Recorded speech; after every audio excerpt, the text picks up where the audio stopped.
Saudara terkasih dalam Tuhan Yesus, kita bersyukur hari ini kita boleh kembali bersama-sama mendengarkan firman Tuhan. Mari kita masuk dalam doa, kita mohon Tuhan memimpin dan menyertai kita. Ini adalah kali kedua kita merayakan Paskah secara online karena situasi pandemi yang masih melanda Indonesia. Tapi kita tetap bersyukur Tuhan memberikan kesempatan kepada kita untuk bisa bersama-sama tetap mendengarkan firman Tuhan. Mari kita masuk dalam doa, kita minta Tuhan memimpin kita. Bapa di surga, pada saat ini kami kembali mau mendengar firman Tuhan. Mohon Tuhan menyertai memberkati kami, sehingga kami boleh sungguh-sungguh mengerti, memahami akan firman-Mu dan kuasa kebangkitan-Mu yang Engkau sudah berikan kepada kami. Boleh sungguh menguatkan kami sekalipun di masa pandemi ini.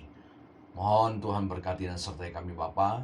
Kami serahkan waktu ini, mohon Tuhan sendiri yang campur tangan, memberikan kekuatan, penyertaan, pemahaman kepada kami. Terima kasih Tuhan, di dalam nama Yesus kami berdoa. Amin. Saudara terkasih dalam Tuhan Yesus, kita sudah baca di Yohanes pasal 21 dalam bagian ini.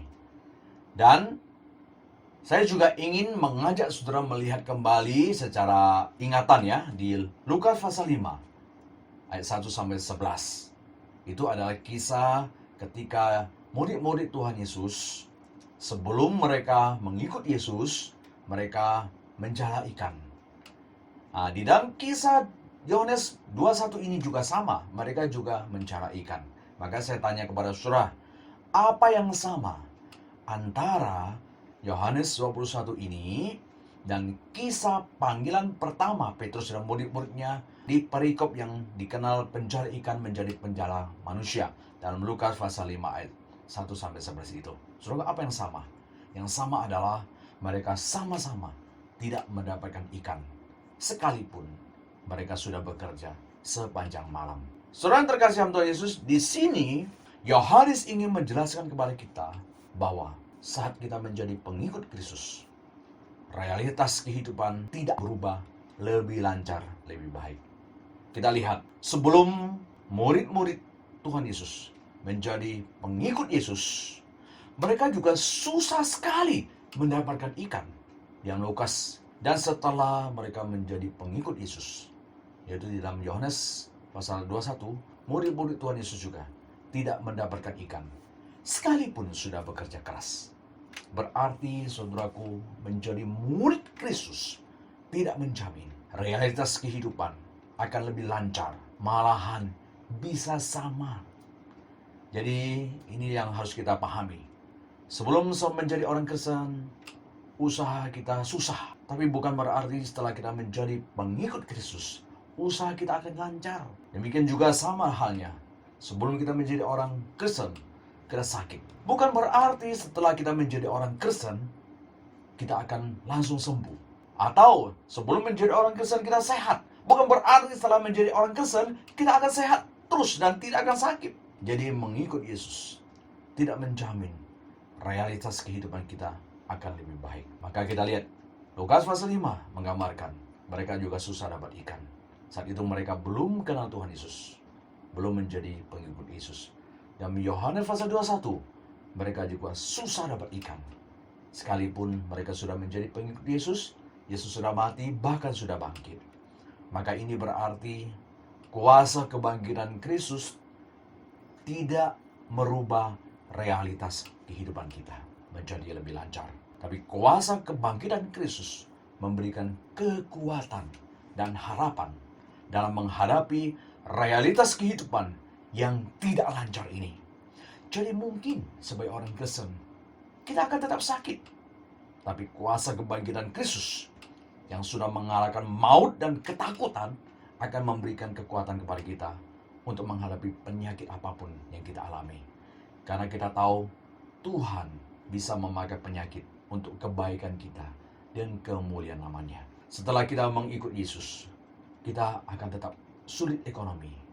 Tapi kita bisa kuat menghadapi ekonomi yang sulit ini. Karena kita tahu Yesus yang bangkit akan memelihara dan menyertai kita.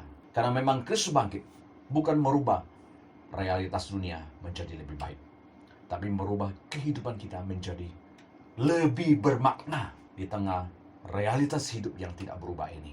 yaitu hidup kita tidak akan menjadi sia-sia. Itu yang dikatakan oleh Paulus dalam 1 Korintus pasal 15. Maka saudaraku, kesia-siaan hidup bukan karena kita tidak mendapatkan apa yang kita inginkan, tetapi tidak berada di dalam Kristus yang bangkit. Demikian juga makna hidup yang sesungguhnya terjadi karena Kristus sudah mendapatkan kita. Bukan kita yang mendapatkan apa yang kita inginkan. Akan tetapi sekalipun mendapatkan apa yang kita inginkan tidak akan memberikan makna hidup kepada kita, tentu juga tidak salah jika kita berusaha mendapatkan apa yang kita inginkan. Karena hal itu juga diperlukan untuk mewarnai kehidupan kita, agar kita bisa sedikit bersukacita sejenak untuk mencicipi kasih Allah di tengah dunia yang sulit ini. Maka Yesus juga datang memberikan kepada murid-murid apa yang mereka inginkan, yaitu ikan. Hanya caranya berbeda. Harus dengan cara benar untuk mendapatkan apa yang mereka inginkan. Apa bedanya mereka bekerja sebelum dan sesudah Yesus datang kepada mereka? Bedanya adalah sebelum Yesus datang kepada mereka, mereka bekerja keras, tapi tidak ada hasilnya. Karena mereka bekerja berdasarkan pengalaman. Karena memang mereka mempunyai pengalaman di dalam menjadi seorang nelayan. Setelah Yesus datang, memang mereka tidak bekerja, tapi mereka tidak perlu bekerja keras dan hasilnya bisa melimpah. Apa yang ingin disampaikan oleh Yohanes, saudaraku? Yohanes ingin katakan kepada kita bahwa keberhasilan, hasil yang banyak, bukan tergantung berapa keras kita bekerja dan berusaha, tapi tergantung berapa banyak kita melibatkan Tuhan dalam usaha kita, dan berapa banyak yang Tuhan mau berikan kepada kita juga. Sehingga jika Tuhan mau memberikan kepada kita, sekalipun usaha kita tidak terlalu keras, tetap akan bisa menghasilkan banyak. Sebaliknya, jika Tuhan tidak berkehendak memberikan kepada kita, bekerja keras sepanjang malam juga tidak akan menghasilkan apa-apa. Ada orang hanya beberapa jam dalam satu hari dia bekerja, sudah mendapatkan omset yang banyak. Tapi ada orang yang bekerja dari pagi sampai malam, bahkan sampai pagi lagi, tetap tidak menghasilkan apa-apa. Akan tetapi bukan berarti kalau tidak melibatkan Tuhan, pasti tidak akan berhasil, atau melibatkan Tuhan, pasti akan berhasil. Karena realitanya, banyak orang yang bukan Kristen, mereka juga tidak melibatkan Tuhan, tapi mereka juga bisa berhasil mendapatkan yang banyak. Sebaliknya, banyak orang Kristen juga tidak mendapatkan apa yang mereka inginkan, walau mereka sudah melibatkan Tuhan. Nah, saya tanya kepada saudaraku, lebih baik mana? Mendapatkan apa yang kita inginkan atau tidak? Tentu kita akan menjawab lebih baik mendapatkan apa yang kita inginkan, bukan? Jika lebih baik mendapatkan apa yang kita inginkan, mengapa Tuhan tidak memberikan apa yang kita inginkan agar kita lebih berbahagia? Agar kita tidak kecewa pada Yesus, dan agar kita lebih percaya pada Yesus Kristus. Bukankah Tuhan ingin kita bahagia juga sebagai Tuhan yang baik, agar anak bahagia? Bukankah lebih baik Dia memberikan kepada kita apa yang kita inginkan? Sekalipun kelihatannya lebih baik mendapatkan apa yang kita inginkan, tapi Tuhan tetap tidak memberikan kepada kita apa yang kita inginkan. Mengapa, saudaraku? Masalah mengapa Tuhan tidak memberikan apa yang kita inginkan atau tidak. Tapi siapkah kita saat Tuhan berkati kita? Kita lihat sebelum bertemu Yesus, apa yang mereka inginkan sebagai nelayan, yaitu mendapatkan banyak ikan. Karena ikan sangat berharga bagi nelayan, di mana bisa memberikan kepada mereka jalan untuk membeli sesuatu. Coba pada saat itu, murid-murid mendapatkan apa yang mereka inginkan, yaitu ikan yang banyak. Apakah mereka akan taat pada Yesus saat Yesus menyuruh mereka menebarkan jala lagi? Tidak, bukan. Mengapa? Karena mereka sudah mendapatkan ikan dengan keahlian dan cara mereka. Maka mereka tidak akan mau taat perintah Tuhan lagi. Tapi karena mereka tidak dapat ikan, sudah bekerja sepanjang malam, mereka mau tidak mau taat perintah Tuhan saat Tuhan menyuruh mereka menebarkan jalannya. Jadi lebih baik mereka dapat ikan atau tidak pada saat itu? Tidak, bukan? Maka mendapatkan apa yang kita inginkan tidak lebih baik daripada tidak mendapatkan. Jika mendapatkan membuat kita tidak mau taat pada firman Tuhan lagi. Sebaliknya, tidak mendapatkan apa yang kita inginkan bisa lebih baik daripada mendapatkan, jika membuat kita mau taat pada firman Tuhan. Sehingga kalau kita mengerti cara Tuhan bekerja, omset banyak tidak lebih baik daripada omset sedikit. Jika omset banyak membuat kita tidak mau taat pada firman Tuhan. Sebaliknya, omset sedikit mungkin lebih baik daripada omset banyak. Jika hal itu membuat kita mau taat pada Tuhan. Demikian juga, disembuhkan dari penyakit tidak lebih baik dari tidak disembuhkan. Jika kesembuhan membuat kita tidak taat pada Tuhan, berarti tidak disembuhkan daripada penyakit lebih baik daripada disembuhkan. Jika hal itu membuat kita lebih taat pada firman Tuhan. Maka sebelum meminta kepada Tuhan, siapkan hati kita. Jangan sampai saat Tuhan memberikan apa yang kita inginkan, justru kita hidup menjauh dari Tuhan. Hal itu membuat berkat Tuhan menjadi malapetaka bagi kita. Sehingga lebih baik tidak meminta berkat kepada Tuhan kalau kita tidak siap. Daripada meminta berkat, tapi berkat yang Tuhan berikan nanti akan membuat kita hancur. Seperti Raja Hizkia. Lebih baik dia tidak disembuhkan dari penyakit daripada setelah disembuhkan dan diberi umur panjang, dia justru menjadi sombong dan membuat orang Israel dibuang ke pembuangan. Lebih baik seperti Yusuf. Saat dijual oleh saudaranya, dia saat itu pasti berdoa agar Tuhan membebaskan dia dan memulangkan dia kembali kepada Yakub ayahnya. Tapi Tuhan tidak menjawab doa Yusuf. Tapi justru membuat Yusuf menjadi orang yang taat kepada Tuhan. Sekalipun di tanah Mesir. Dan mengantarnya menjadi orang nomor 2 di Mesir.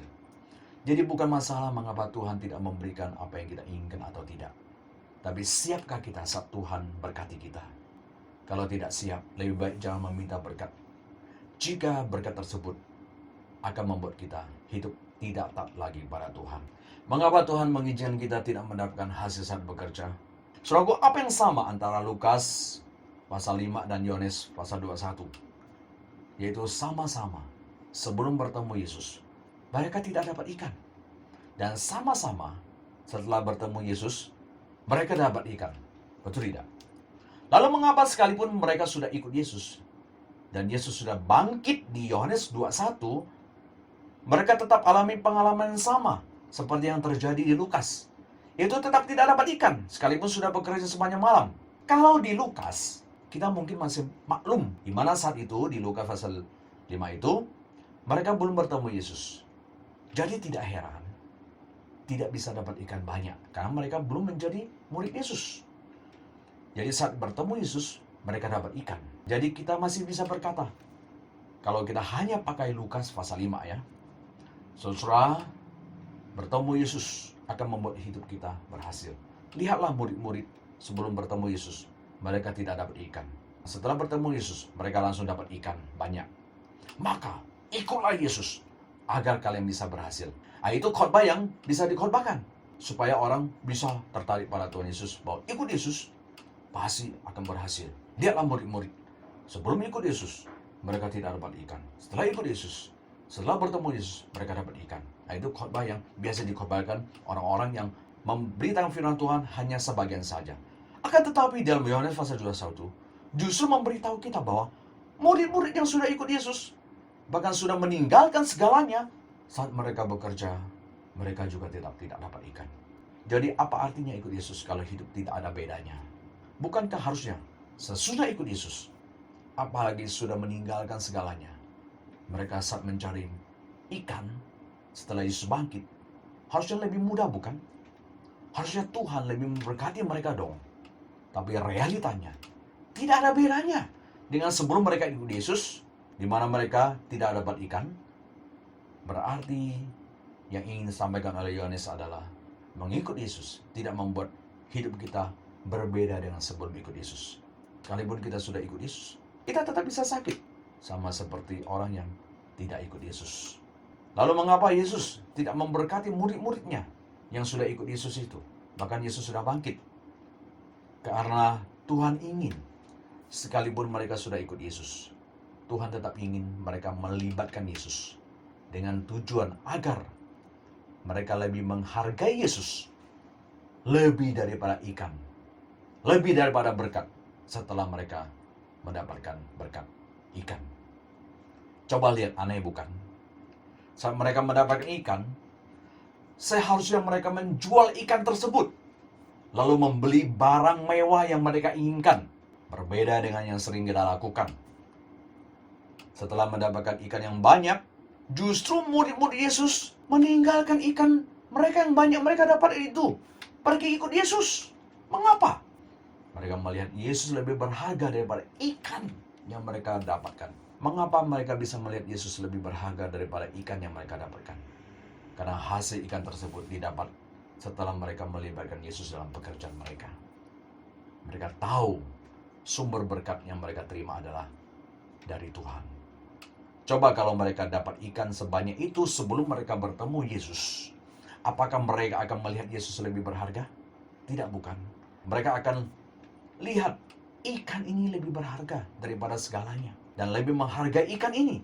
Dan tidak akan tahu bahwa yang memberikan mereka ikan yang baik ini adalah dari Tuhan. Karena ikan itu yang mereka dapatkan adalah usaha mereka dengan kerja keras sepanjang malam. Maka mengorbankan kesehatan dan waktu tidur mereka. Maka mereka akan menghargai harta dan tidak butuh Tuhan. Karena mereka bisa dapat ikan dengan usaha dan pengalaman mereka.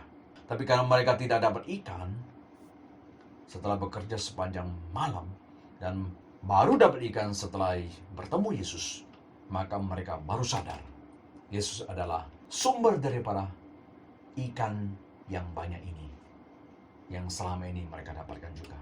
Maka mereka saat itu rela meninggalkan ikan, ikut Yesus.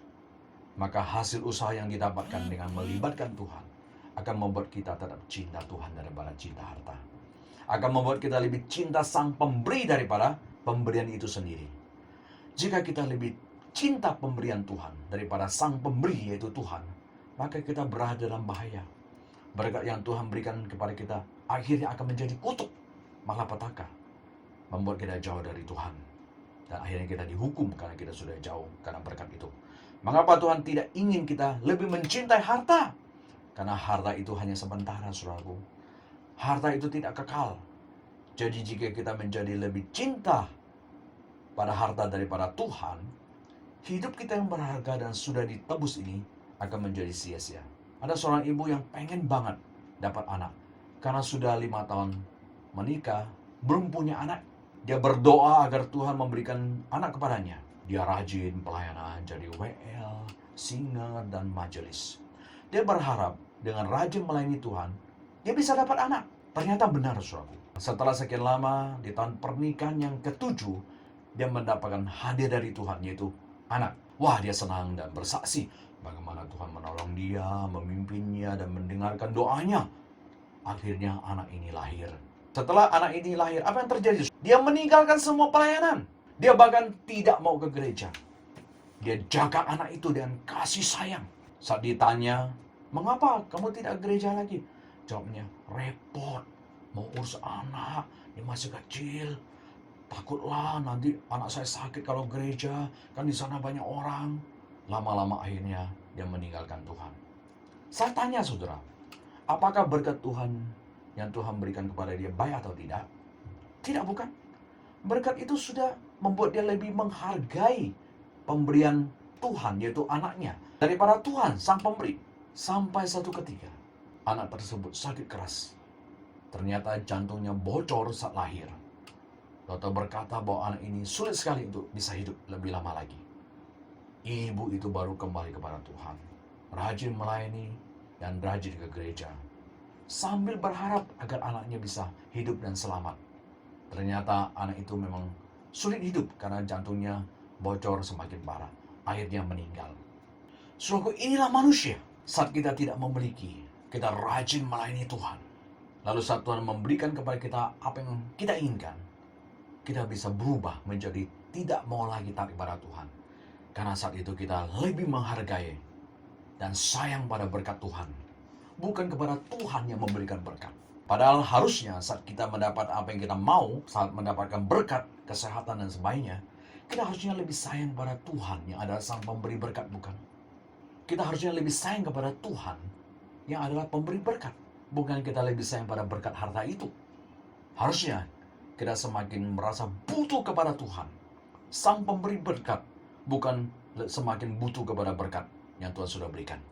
Tapi seringkali waktu Tuhan sudah ambil berkat tersebut dari kita, kita baru sadar dan mau kembali kepada sang pemberi berkat yaitu Tuhan. semua sudah terlambat. Karena penyesalan selalu datang terlambat. Lalu saudaraku, bagaimana agar kita bisa lebih menghargai Tuhan Sang Pemberi berkat daripada berkat yang kita dapatkan, agar kita tidak menyesal nanti? Pertama, selalu menyadari bahwa semua yang ada pada kita adalah pemberian Tuhan, bukan hasil usaha kita. Mengapa kita bisa lebih mencintai berkat, bukan Sang Pemberi berkat yaitu Tuhan? Karena kita menganggap semua berkat adalah usaha kita. Karena memang realitanya kita yang bekerja sepanjang malam. Maka kita senantiasa sadar bahwa semua yang ada pada kita adalah berkat Tuhan. Mengapa? Karena kalau bukan Tuhan memberikan kesehatan kepada kita, tidak bisa bekerja nggak? Mau bekerja juga tidak bisa, karena kita sakit parah. Dan ingat, kalau Tuhan tidak memberikan kesempatan kepada kita juga tidak bisa bekerja. Sekalipun kita sehat dan pintar. Kalau Tuhan tidak membuka jalan dengan memberikan kesempatan kepada kita tidak akan bisa menghasilkan uang juga. Kalau Tuhan tidak memberikan hikmat kepada kita juga tidak bisa mendapatkan hasil uang juga. Di tengah persaingan dagang yang begitu ketat, kalau kita tidak diberikan hikmat oleh Tuhan yang mempunyai strategi dagang yang baik, bisa nggak kita hasilkan uang? Tidak, bukan? Jadi sekalipun memang kita yang bekerja, tapi ingat, berkat yang kita miliki adalah dari Tuhan. Karena Tuhan sudah memberikan modal berupa kesehatan, hikmat, dan kesempatan. Maka jangan sampai kita menghargai berkat Tuhan lebih daripada Tuhan Sang Pemberi berkat. Apalagi Kristus sudah mati bagi kita dan bangkit. Maka pakailah hidup yang berharga ini agar hidup kita bisa bermakna, bukan hanya bermani atau beruang. Kedua, bekerja berdasarkan firman Tuhan. Saudaraku, mengapa murid-murid Yesus bisa meninggalkan ikan mereka yang banyak dan lebih menghargai Yesus Sang Pemberi ikan? Apa beda jika mereka dapat ikan selama ini? Mereka sebelum juga, saya percaya juga dapat ikan banyak kan? Apakah mereka selama ini tidak pernah dapat ikan? Pasti mereka juga sering dapat ikan, karena mereka adalah nelayan. Tapi hasil yang mereka dapatkan saat itu, sebelum mereka bertemu Yesus, tidak membuat mereka meninggalkan ikan untuk ikut Yesus. Lalu mengapa saat itu mereka meninggalkan ikan untuk ikut Yesus? Karena mereka mendapatkan hasil ikan setelah mengikuti firman Tuhan, perintah Tuhan Yesus. Mengapa sikap mereka berubah terhadap ikan yang mereka hasilkan setelah mereka mengikuti Tuhan Yesus, mengikuti perintah Tuhan Yesus? Karena mereka tahu semua hasil yang mereka dapatkan, yaitu ikan ini, adalah dari Tuhan, bukan hasil kerja mereka. Maka mengapa orang lebih cinta uang daripada Tuhan? Karena mereka bekerja mencari uang bukan menuruti firman Tuhan. Maka mereka juga tidak akan memakai uang tersebut sesuai firman Tuhan. Sebaliknya, orang yang memakai cara firman Tuhan untuk mendapatkan uang, dia akan lebih mencintai Tuhan lebih daripada uang. Dan akan rela memakai hasil kerja mereka yang didapat daripada tatan pada firman Tuhan. Berarti saat itu, mereka bukan menjadikan Tuhan menjadi alat mendapatkan uang, tapi menjadikan uang sebagai alat menyenangkan Tuhan. Maka saudaraku, bagaimana dengan kita selama ini? Di hari kebangkitan Tuhan Yesus ini, hidup yang kita miliki dan apa yang ada pada kita, semua dari Tuhan Yesus. Dia rela mati bagi kita, bahkan memberikan hidupnya untuk kita. Dan kebangkitannya semakin memberikan harapan kepada kita, bahwa hidup kita di dalam dunia ini tidak sia-sia. Maka bersahabatlah dengan uang, mamon, tapi untuk membuat agar kita bisa diterima di kemah abadinya. Itu yang Tuhan Yesus katakan. Lukas 16 ayat 9, ikatlah persahabatan dengan mempergunakan mamon yang tidak jujur, supaya jika mamon itu tidak dapat menolong lagi, kamu diterima di dalam kemah abadi. Maka saudaraku, saat kita diberikan berkat oleh Tuhan, pakai untuk kemuliaan Tuhan. Ketika kita sakit, dan uang itu tidak bisa membuat kita sembuh, uang itu tidak bisa membuat kita hidup lebih panjang lagi, kita bisa diterima di hadapan Tuhan. Karena kita mempergunakan uang yang Tuhan berikan untuk Tuhan. Karena kita lebih mencintai Tuhan daripada berkat yang Tuhan sudah berikan, daripada uang yang Tuhan sudah berikan. Maka kita boleh ikat persahabatan, tapi kita pakai untuk kemuliaan Tuhan. Kita setiap hari berdoa, meminta berkat berupa usaha supaya ramai, anak kita sehat, lancar, dan jabatan yang tinggi. Apakah saat mendapatkannya, lihatlah, sudah lebih mencintai berkat tersebut, atau kita tetap lebih mencintai Tuhan Sang Pemberi berkat. Apakah saudara setelah mendapatkan berkat, lebih sibuk dengan berkat yang Tuhan berikan, akhirnya meninggalkan Tuhan? Jika ini yang Anda lakukan, yang rugi kita bukan Tuhan. Karena saat Tuhan ambil semua berkat tersebut, kita baru sadar kita sudah jauh dari Tuhan dan semua sudah terlambat. Maka sebelum terlambat, saudaraku, bagi Anda yang selama ini lebih mencintai berkat, lebih mencintai pekerjaan saudara, lebih mencintai semua yang Anda sukai daripada Tuhan, kembali kepada Tuhan. Cintailah Tuhan lebih daripada segalanya, karena Dia adalah sumber daripada kesehatan, berkat, dan pekerjaan saudaraku. Jangan sampai setelah sudah terlambat, Tuhan ambil semuanya, kita baru menyesal. Di mana saat itu kita sibuk, kita jauh dari Tuhan, kita mengatakan toko-toko saya ramai. Akhirnya ketika Tuhan ambil semuanya, baru kita kembali kepada Tuhan. Maka jangan sampai itu terjadi. Maka sebelum Tuhan ambil berkat kita, maka kita harus lebih mencintai Tuhan daripada berkat itu. Karena Dia adalah pemberi berkat itu. Segala bertobat dan kembali kepada Tuhan. Jangan sampai Tuhan mengambil kembali berkat tersebut, kita baru menyesal dan bertobat. Semua sudah terlambat. Bagi kita yang belum dapat apa yang kita mau, sehingga saat ini kita mungkin rajin pelayanan, rajin berdoa, rajin beribadah. Ingat, saat Tuhan memberikan apa yang saudara inginkan, jangan sampai nanti saudara lebih sibuk menikmati berkat yang Tuhan berikan dan meninggalkan Tuhan. Biarlah saudara tetap semakin mencintai Tuhan daripada berkat tersebut.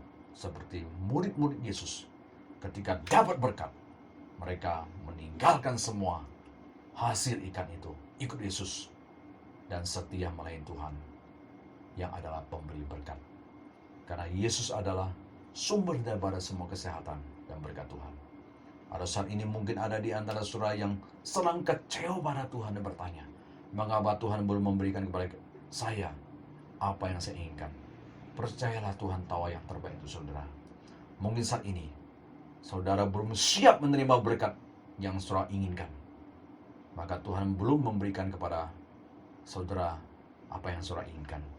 Karena jika saudara belum siap, berkat tersebut kalau diberikan akan mencelakai saudara. Maka Tuhan menahan diri untuk tidak memberikan berkat itu kepada saudara. Ingat saudara, nyawanya saja sudah diberikan kepada kita, apalagi materi.